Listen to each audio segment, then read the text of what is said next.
샬롬, 좋으신 하나님의 사랑과 예수 그리스도의 은혜와 성령의 충만하심으로 오늘 우리 하루의 삶에 하나님의 선한 뜻이 이루어지기를 기도하고 축복합니다. 함께 읽고 묵상할 말씀은 갈라디아서 5장 13절로부터 15절 말씀입니다. 제가 읽어봅니다. 형제들아, 너희가 자유를 위하여 부르심을 입었으나 그러나 그 자유로 육체의 기회를 삼지 말고 오직 사랑으로 서로 종로로 타라. 온 율법은 내 이웃 사랑하기를 내 자신같이 하라 하신 한 말씀에서 이루어졌나니 만일 서로 물고 먹으면 피차 멸망할까 조심하라. 아멘. 오늘 저는 이 본문을 생각하며 자유를 잃지도 말고 오용하지도 말라라는 생각을 하고자 합니다. 하나님께서 우리를 그리스도인으로 부르신 목적은 자유를 위함입니다.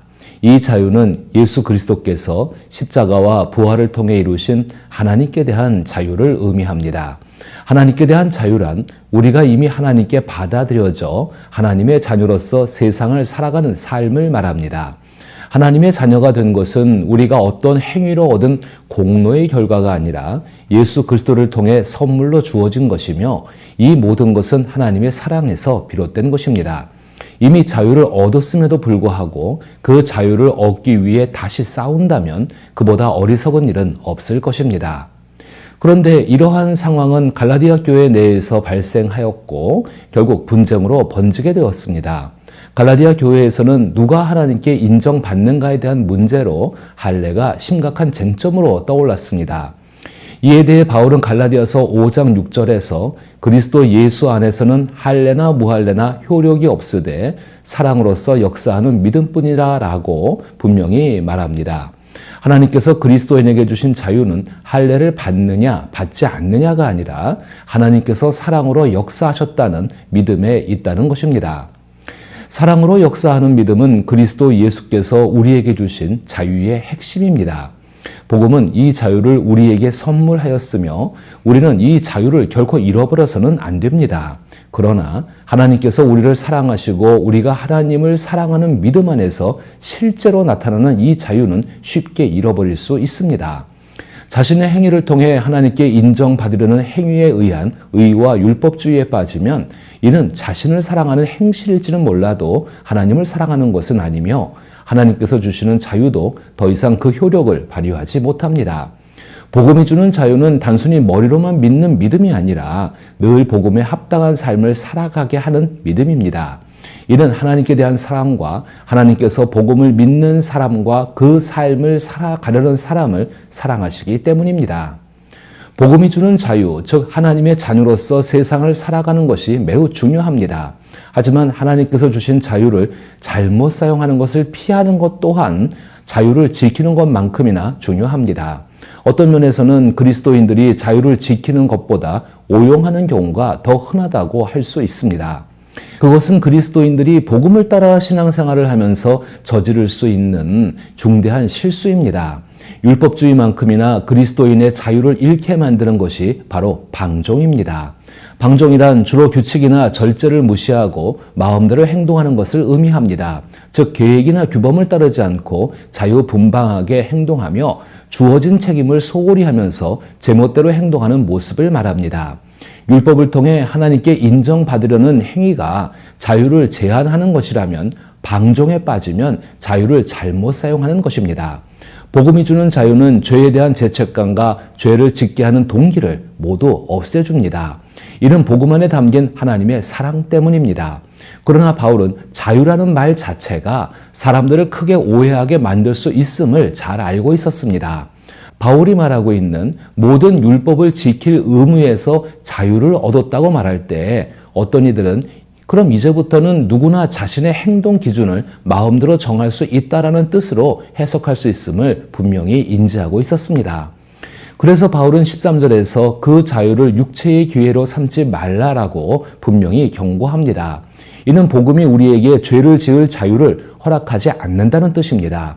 갈라디아서 5장 7절에서 바울은 갈라디아 교인들을 향한 안타까운 마음을 이렇게 표현했습니다. 너희가 다름질을 잘하더니 누가 너희를 막아 진리를 순종하지 못하게 하더냐라고 말입니다. 그런데 만약 사랑이 없었다면 이 말은 엄한 꾸짖음으로 들릴 수 있지만 하나님과 갈라디아 교인들을 사랑하는 바울은 이 말을 할 때 마음이 찢어지는 듯 했을 것입니다.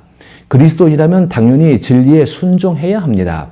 갈라디아 교인들도 처음에는 복음의 힘과 동기로 진리에 순종했으나 이제는 그 순종이 점점 시들해진 상태입니다. 복음에 따르면 하나님은 지극히 거룩하신 분이시며 그리스도의 완전한 의와 죄값의 완전한 대속 없이는 그 어떤 것도 하나님을 만족시킬 수 없습니다. 그러나 동시에 하나님은 무한한 사랑의 하나님이시기에 우리는 그리스도의 의를 선물로 받아 하나님 앞에 온전히 설 수 있습니다. 따라서 복음은 우리를 죄책감에 사로잡힌 삶으로 이끌지 않으며 하나님께서 사랑으로 우리를 받아주셨기에 거룩하지 못한 삶으로도 인도하지 않습니다.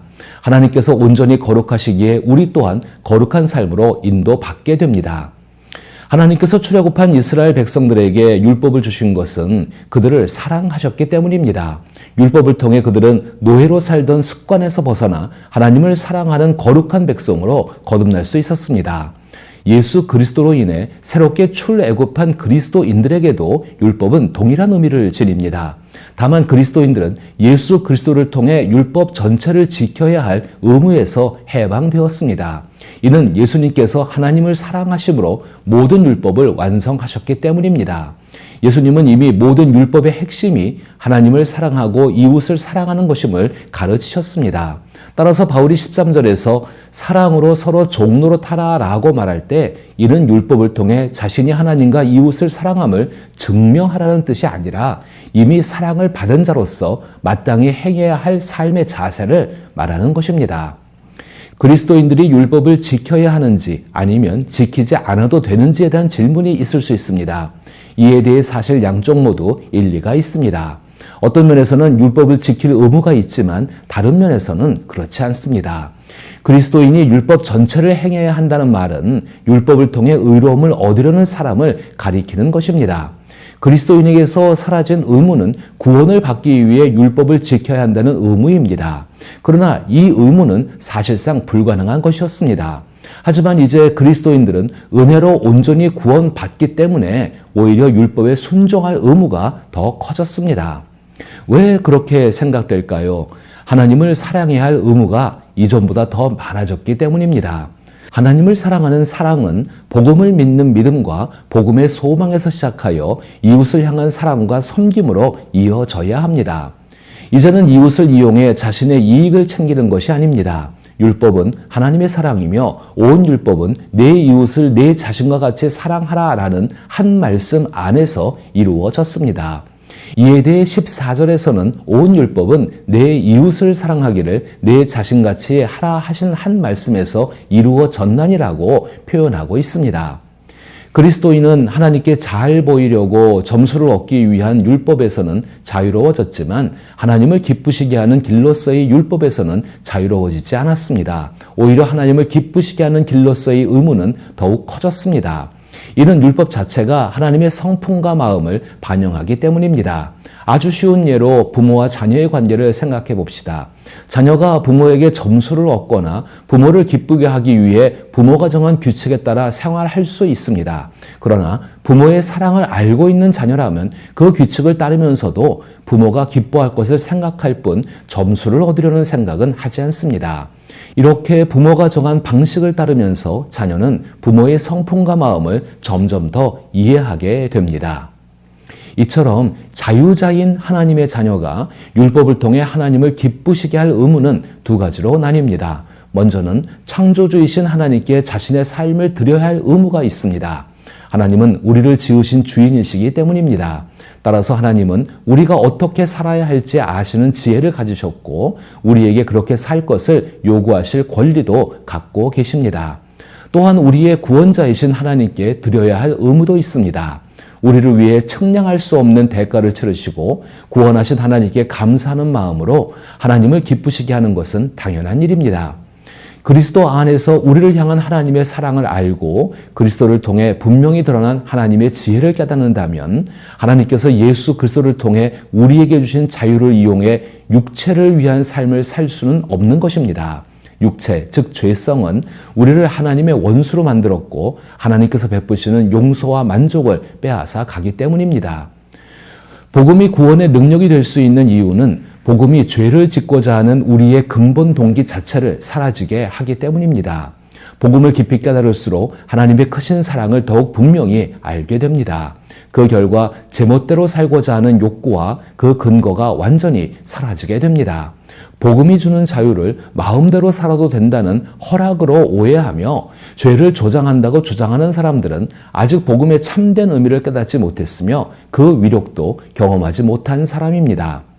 복음은 우리에게 진정한 자유를 선사합니다. 그러나 복음을 통해 예수님이 누구이시며 우리를 위해 무엇을 이루셨는지를 깊이 깨달은 사람은 이렇게 묻습니다. 어떻게 하면 예수님을 위해 살아갈 수 있을까? 그 해답은 율법에 담긴 하나님의 사랑과 뜻에서 찾을 수 있습니다. 복음은 우리를 율법의 굴레에서 해방시키지만 결국에는 사랑의 율법으로 이끌어 줍니다.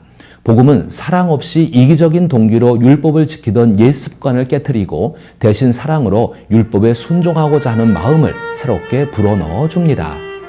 이처럼 복음이 주는 자유는 하나님의 사랑이 담긴 율법에서 벗어나 마음대로 살아도 된다는 허락이 아닙니다. 오히려 하나님의 사랑 안에서 기쁨으로 순종하며 이웃을 사랑할 수 있는 능력입니다. 그러므로 그리스도인은 자유를 잃지 않되 오용하지 말아야 하며 이미 받은 은혜에 감사하며 사랑으로 행하는 믿음의 삶을 성령님의 도움 속에서 살아가야 합니다. 이 같은 삶을 살아갈 수 있기를 기도하고 축복합니다.